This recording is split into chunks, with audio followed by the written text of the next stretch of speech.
comment travailler avec des références absolues, des références relatives, et puis nous ferons certains calculs de base, comme des calculs statistiques ou des formules mathématiques comme l'arrondi.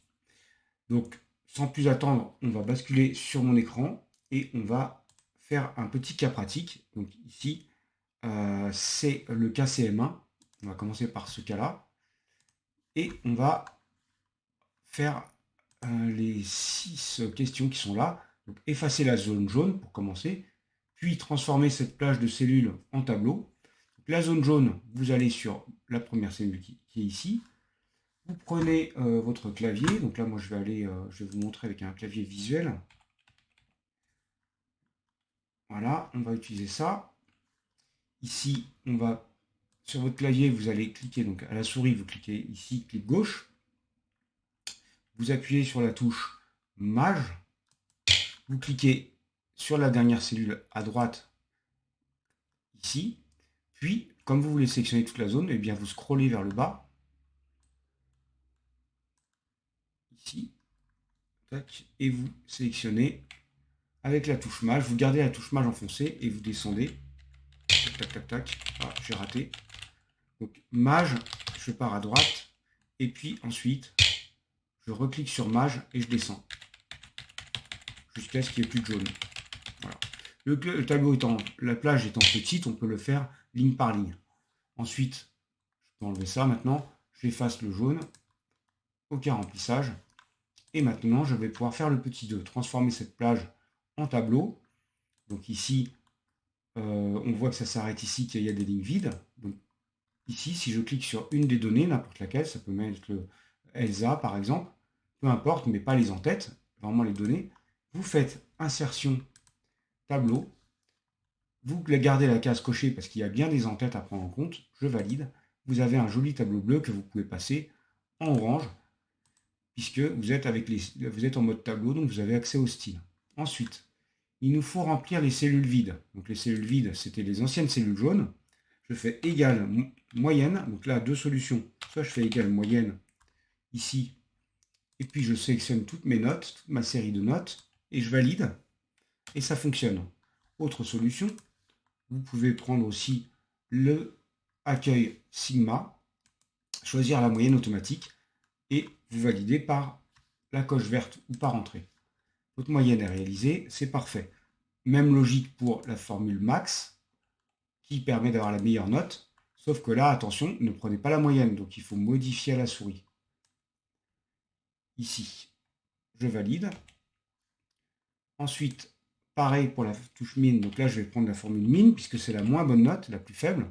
Double-clic, je prends ma série de notes, je m'arrête à sport, je valide par entrée. Le nombre de notes, je prends la fonction NB, qui permet de compter les valeurs numériques, sauf la moyenne bien sûr. Je vais ici, et comme c'est un tableau, le calcul se propage jusqu'en bas. Maintenant, on va faire une formule pour connaître le classement des élèves. On va utiliser la formule rang. La formule rang nous permet de ranger des valeurs parmi d'autres valeurs. On va donc prendre la moyenne, puisque le classement de l'élève va dépendre de sa moyenne. Donc, celui qui aura la meilleure moyenne, donc la plus proche de 20, sera en haut du classement. Je sélectionne la moyenne qui est ici, et après ça s'appliquera partout. Je vais ici dans mon assistant fonction, pour bien comprendre ce que je fais, je choisis une référence. Je veux regarder cette moyenne-là et la comparer à ce référentiel qui est la colonne moyenne. Donc je sélectionne toutes les notes de tous les élèves. Ah, excusez-moi, j'ai fait une erreur. J'ai écrasé ma saisie, je recommence. Je fais Tab, hop, je sélectionne mon référentiel, toutes les notes de tous les élèves. Et là, ici, on me dit qu'il faut choisir soit un ordre décroissant en mettant 0, soit un ordre croissant. Moi, je veux un ordre décroissant puisque je veux que la plus haute note soit première au classement. Donc je mets 0. Je valide, j'ai mon classement.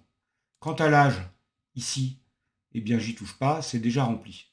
Mon énoncé, mon exercice 2 est terminé. Le 3 également.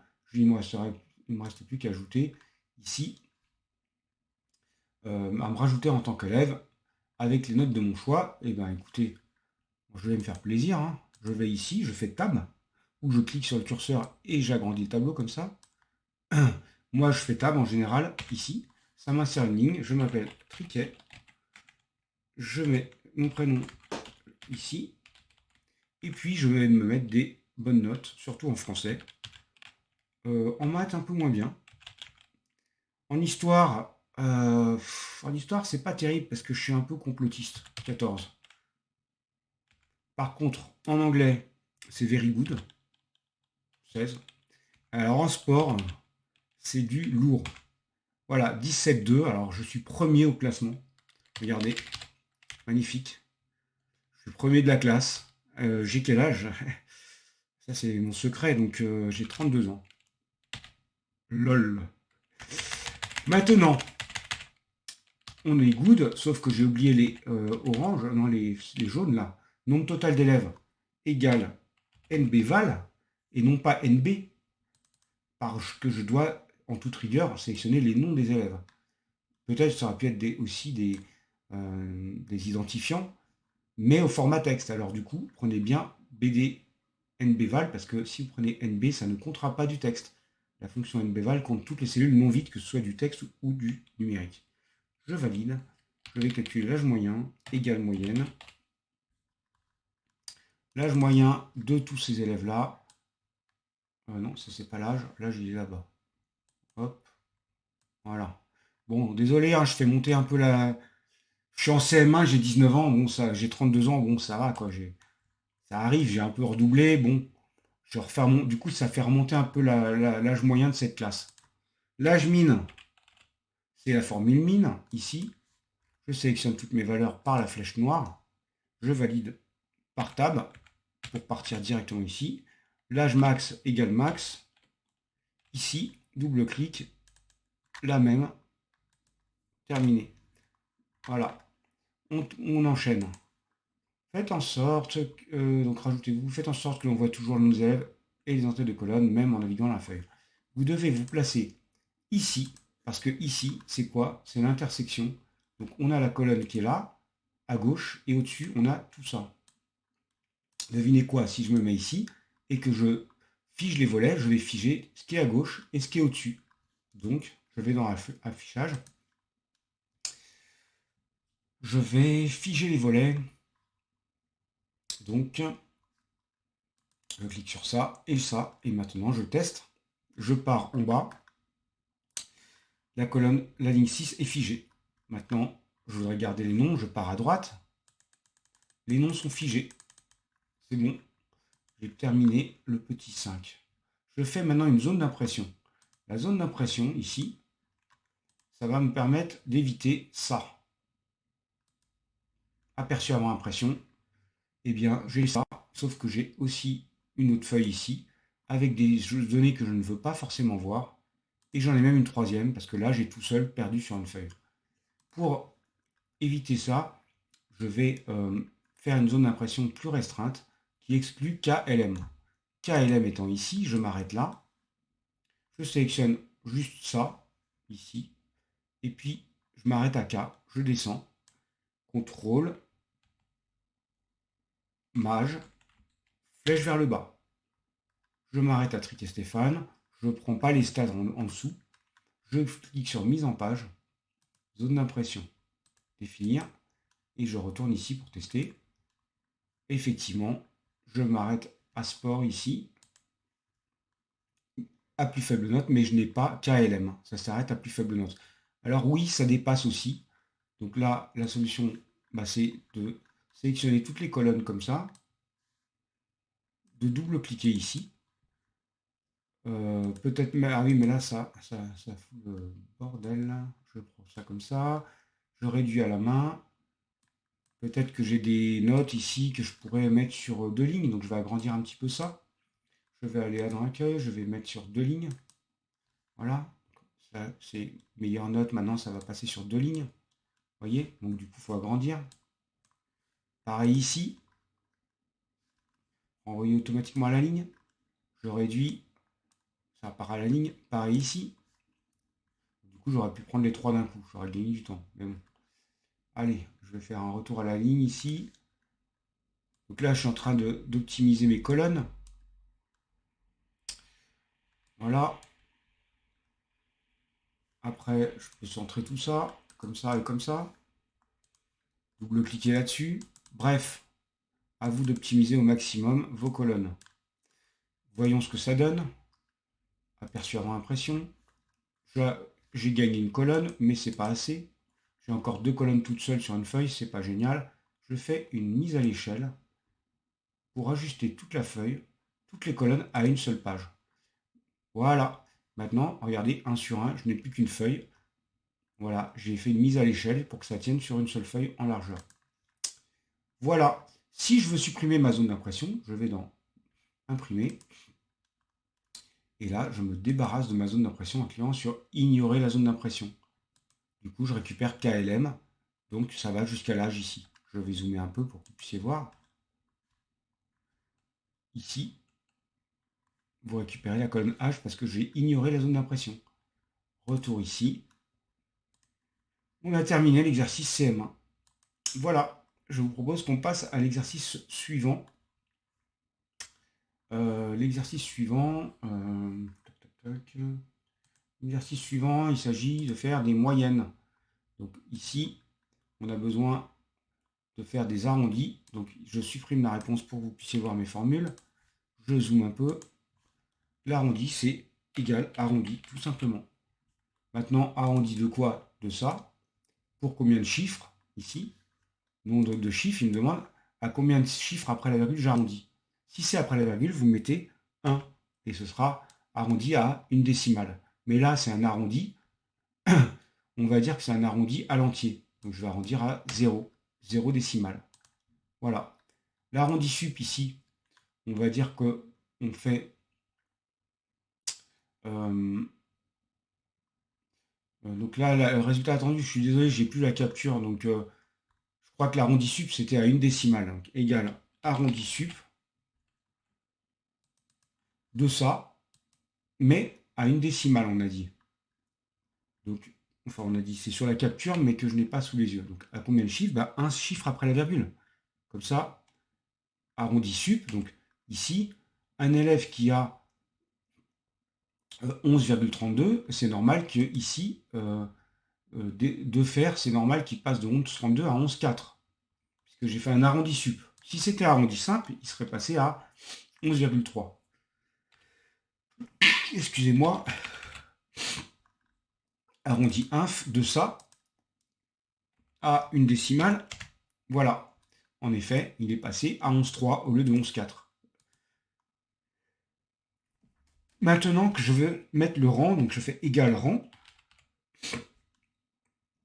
Je prends l'arrondi ici. Je vais prendre par rapport à la moyenne, la vraie moyenne, pas arrondi. Ici. Je prends cette moyenne-là.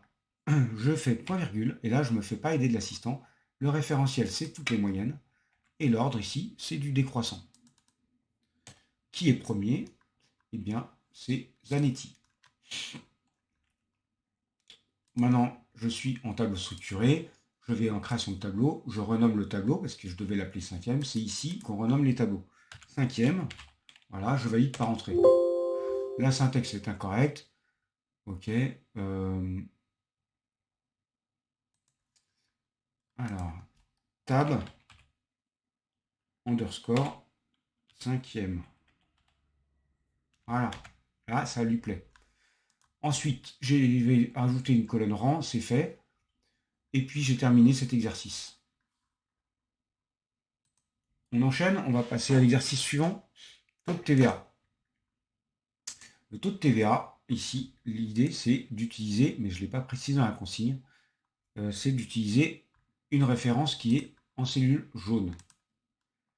On va utiliser ça pour faire les calculs. Par conséquent, on va faire égal 100 fois la TVA et on va récupérer le prix TTC. Mais sauf que ma formule n'est pas bonne, le prix TTC c'est C5 plus encore C5 fois la TVA. Là oui. N'oubliez pas que Excel va d'abord calculer ça selon l'ordre des opérateurs, l'ordre de priorité. Une fois qu'il aura calculé ça, il ajoutera C5. Ce qui fait C5 fois C2 égale 20 euros, plus C5, 120 euros. D'ailleurs, je vais passer en euros, ici, devise euro, et je vais enlever les décimales qui ne servent à rien. Je pourrais recopier ma formule, et là, horreur, ça ne fonctionne pas. Pourquoi? Regardez ce qui se passe. Je vais auditer ici, formule, repérer les antécédents. Qu'est-ce qui se passe? Pour les abricots, c'est le drame. On a 80 euros hors taxe, plus 80 euros hors taxe, fois, non plus 20%, mais du texte. Donc, message d'erreur. Effacer les formules, supprimer les flèches plutôt. Ce qui s'est passé, c'est que si je regarde ma formule ici, tout était bon, on faisait référence à ces deux. Maintenant, si je regarde ici, regardez, le rouge est descendu. Ça s'est décalé de 2 lignes. Ici, ça se décale de 3 lignes. Ça devient n'importe quoi. Il faut figer la deuxième référence. Vous faites F2 et vous corrigez cette erreur, à savoir qu'ici, on doit avoir une ligne figée. Je mets donc un dollar juste devant la ligne, donc juste devant le 2. Voilà. Je fige ma ligne parce que comme ça, quand je recopie vers le bas, ça ne décale plus. Je reprends ça, je tire, regardez, ici, je double-clique, C2, c'est toujours C2. Ici, c'est toujours C2. Donc ça ne s'est pas décalé, alors que le bleu, regardez, ça s'est décalé. Ici, ça se décale. Donc je fiche pas ça, je fiche la rouge. Vous comprenez? Voilà. Maintenant, vous pouvez aussi passer, vous pouvez aussi utiliser des références nommées, et c'est ce qu'on va voir dans l'exercice 4e ici. Si je prends une référence nommée ici, que je supprime tout ça, si je donne un nom à cette zone ici, en faisant clic droit, définir un nom, si je l'appelle TVA, alors je n'ai plus besoin des dollars. Donc ma formule devient égale ça plus ça fois TVA. Voilà. Je valide par entrée, je recopie vers le bas en double-cliquant sur la poignée. Regardez, TVA. Donc TVA pointe toujours vers la cellule qui s'appelle TVA. Voilà. Allez, on va faire un autre exercice concernant la TVA. Cette fois-ci, il nous faut créer une formule puis recopier un pour extraire la TVA de chaque article. Si je prends 5% de TVA sur un article à 100, bah, on récupère 5 euros de TVA pour donner gracieusement à l'État. Voilà, donc ici, on va faire 100 euros fois 5%. Et voilà, on se fait escroquer de 5 euros puisque la TVA elle va être prélevée et reversée à l'État. Ensuite, ici, ça a l'air d'être bon, mais si je recopie vers la droite, regardez, 20% de 100, vous savez que ça fait 20 euros. Pourtant, il y a une erreur, visiblement. Pourquoi? Double-cliquez sur la cellule. Regardez, la cellule D4 est prise en compte. Est-ce que c'est normal de prendre la cellule D4 pour calculer, pour extraire la TVA? Ben non, puisque c'est la cellule C4 qui doit être prise en compte. Pour remédier à ce problème, il faut retourner à la formule d'origine, donc en D4, pas là où il y a le problème ici, mais dès la source, comme ça on pourra recopier, puis faire F2 pour éditer la formule, et là, je vais bloquer la colonne C. Comment? Ben avec un dollar. Je bloque la colonne C, je valide ma saisie. Maintenant, le D3, je ne le bloque pas parce que je veux en effet que ça regarde E3, quand je recopierai vers la droite, et là, regardez, ici, ça fonctionne.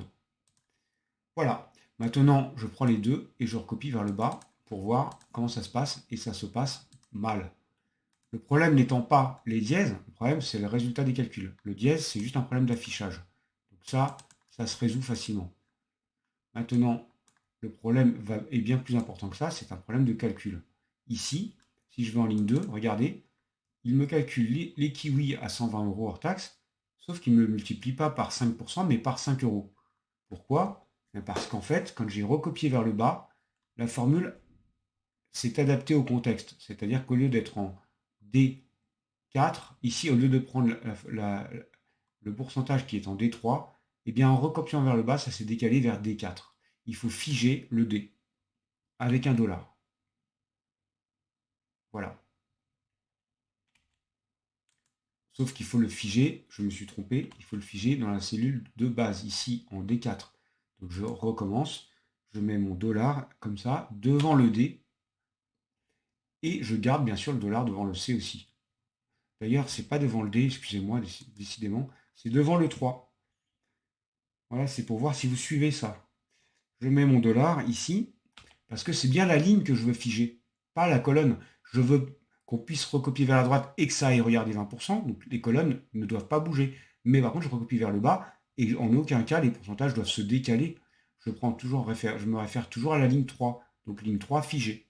Je suis rentré, je recopie ma cellule vers la droite, ça ne change rien en apparence, mais quand je vais recopier cette fois-ci le tout, tout est bon cette fois-ci. On a bien 6 € de TVA pour un hors-taxe de 120. On a bien pour 50 €, 3 € de TVA et 10 € si c'est une TVA à 20%. Donc ça, c'est de la vente à emporter 5%. Et quand c'est sur place, c'est 20% par exemple. Voilà. On en a terminé pour l'exercice sur les références mixtes. Parce que là, quand vous faites un calcul avec un seul dollar sur les cellules, c'est une référence mixte. Il y a une des deux valeurs, donc là, il y a la colonne qui est figée, mais pas la ligne. Là, c'est la ligne qui est figée, pas la colonne. Donc, ça veut dire que comme c'est l'un des deux, on dit que c'est une référence mixte. Il y a un qui est bloqué, un qui n'est pas bloqué. Voilà. Allez, dernier exercice. On va terminer ce TP en utilisant des plages nommées. Regardez. Ici, on doit calculer des moyennes, mais cette fois-ci, il y a des coefficients. La moyenne générale, ici, ne peut pas se calculer avec égale moyenne, car il y a des coefs. Donc, je dois donc pondérer les notes. Ici, la bonne formule, c'est la note des maths fois le coef des maths, plus la note des sciences fois le coef des sciences, et ces coefficients sont indiqués ici. La scolarité ne veut pas que vous touchiez, la scolarité veut pouvoir avoir la main sur les coefficients. Une année donnée, ça peut être un coef 5 pour les maths, l'année prochaine, ça pourrait être 6, etc., etc. Donc la scolarité doit pouvoir modifier les coefs. Mais par contre, la scolarité n'a pas à reprogrammer les formules ici. C'est votre job, en fait, de le faire. Et ensuite, vous pourriez même verrouiller tout ça, et la scolarité pourrait juste modifier les coefs, et les moyennes se recalculeront automatiquement. Donc ici, on va donc, pour se simplifier la vie, on va donner des noms aux coefficients. Le coef des maths va s'appeler, ici, définir un nom, va s'appeler maths. Le coef des sciences va s'appeler sciences. Le coef d'anglais va s'appeler anglais.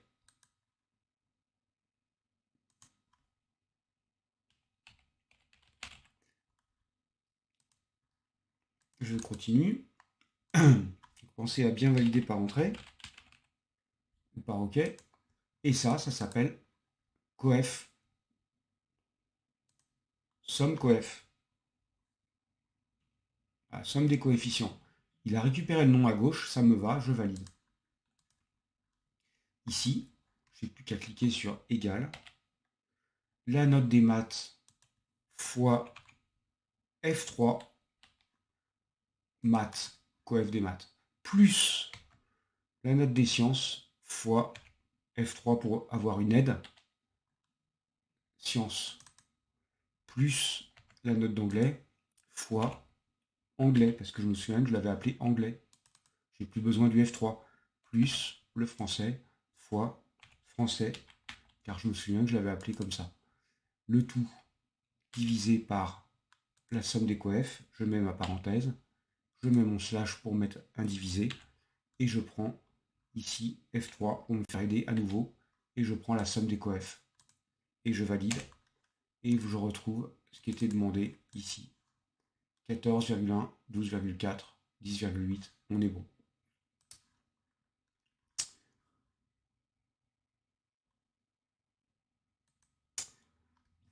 Voilà, je vous remercie d'avoir suivi ce tuto. Je vous souhaite bon courage, travaillez bien. Merci de m'avoir écouté.